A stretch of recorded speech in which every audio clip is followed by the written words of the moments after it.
चलिए बच्चों, राम राम, जय श्री राम। आज की क्लास में हम लोग देखेंगे कुछ ट्रिग्नोमेट्री का सूत्र।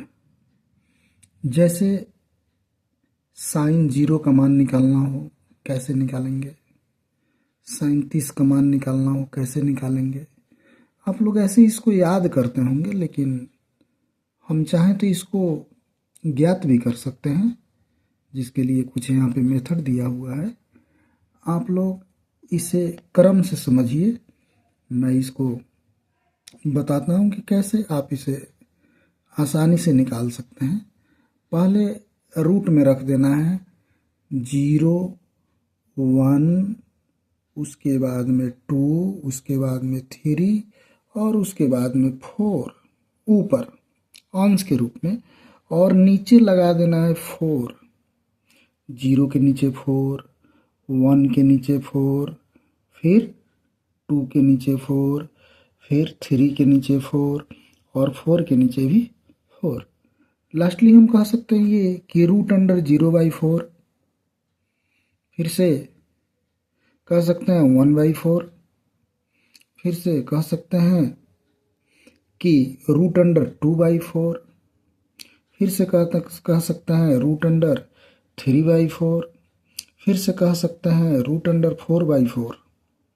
तो इसका मान आप आसानी से निकाल सकते हैं। जैसे जानते हैं आप कि 0/4, यानी कि हम 0 में 4 से भाग करेंगे तो हमको 0 ही ज्ञात होगा, 0 मिलेगा। 0 में 4 से भाग करेंगे तो हमको 0 ही मिलेगा, तो इसका मान 0 हो गया। साइन 0 डिग्री का मान हो गया 0।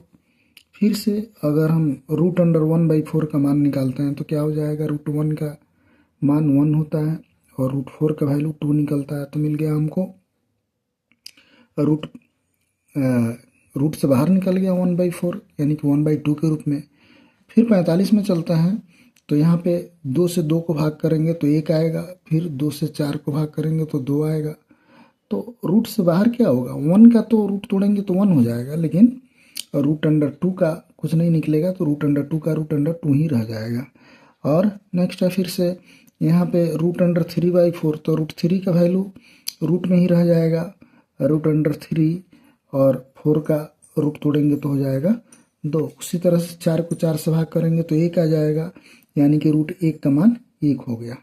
तो आप कह सकते हैं कि साइन 0 डिग्री का मान 0 हो गया, साइन 0 डिग्री का मान 0 हो गया, साइन 30 डिग्री का मान 1/2 हो गया, साइन 45 का मान 1/√2 हो गया, साइन 60 का मान √3/2 हो गया, और साइन 90 का मान 1 हो गया।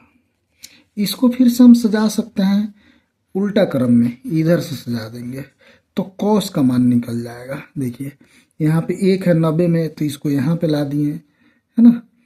इसको फिर क्या किए कि हम यहाँ पे ला दिए √3/2। ये फिर हमारा यहाँ पे हो जाएगा, सेम ये हो जाएगा 45 का जितना होगा, साइन 45 का जितना मान होगा उतना ही कॉस 45 का ही मान होगा।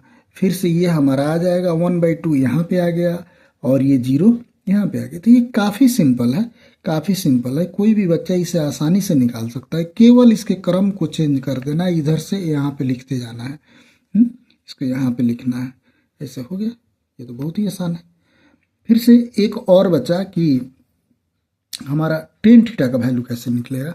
तो देखिए टेन थीटा का सूत्र होता है कि tan A बराबर साइन A/cos A। तो जिसका भी मान निकालना हो, साइन 0 का मान निकालना हो, tan 0 का मान निकालना हो तो क्या करेंगे, साइन 0 का मान रख देंगे 0 और कॉस 0 का मान रख देंगे 1, भाग करेंगे 0 हो गया। फिर से वही कंडीशन है यहाँ पे। फिर साइन का मान है कितना, यहाँ पे हम 30 का निकालना चाह रहे हैं, तो यहाँ पे हो जाएगा साइन का मान 1/2 और कॉस का मान हो जाएगा √3/2। बस इसको डिवाइड करेंगे, हमको मिल जाएगा 1/√3। तो ये मिल गया हमारा। फिर वही कंडीशन है यहाँ पे, साइन 45 के मान को, साइन 45 के मान को हम कॉस 45 के मान से भाग करेंगे तो हमको मिलेगा 1। उसी तरह से हम इसका मान निकाल लेंगे। लेकिन लास्टली एक मान देखते हैं हम लोग कि यहाँ पे 1/0 आया है। आप यहाँ पे ये देख रहे हैं कि 0 नीचे है, लेकिन 0 नीचे कभी नहीं होता। 0 नीचे होने का मतलब उसका कोई मान अभी तक ज्ञात नहीं हुआ है। इसलिए अगर रहेगा कि 0/1 तो उसको हम 0 लिख सकते हैं, 0/1 को 0 लिख सकते हैं, लेकिन 1/0 को हम लिखते हैं अपरिभाषित। चलिए, बहुत बहुत धन्यवाद आप सभी बच्चों को।